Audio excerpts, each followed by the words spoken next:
Sejak pagi, kantor Kecamatan Dramaga dipenuhi kafilah MTQ ke-45 dari 10 desa. Sebanyak 115 peserta dari berbagai bidang yang dilombakan, dari remaja hingga dewasa. MTQ ke-45 digelar guna menyeleksi kafilah perwakilan Kecamatan Dramaga di tingkat Kabupaten Bogor yang akan digelar bulan September mendatang.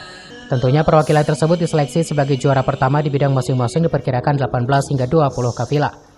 Para juara nanti dipersiapkan dan mendapat pembinaan khusus dari Dewan Juri, Dewan Hakim yang turut serta membina terutama dua bidang khusus murotal dan kat.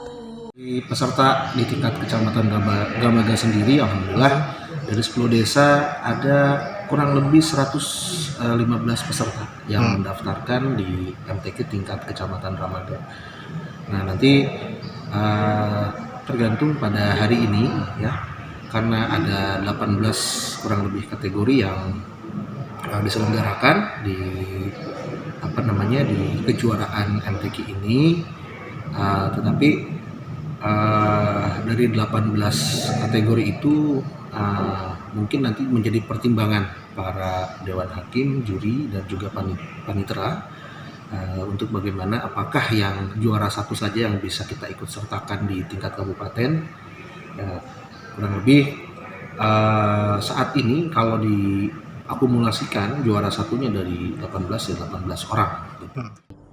Lebih lanjut dikatakan Camat MTQ tingkat Kabupaten Bogor nanti Kecamatan Dramaga akan membawa kafilah warga masyarakat asli Dramaga meskipun tidak mengejar juara umum namun optimis masuk 5 besar di tingkat Kabupaten Bogor.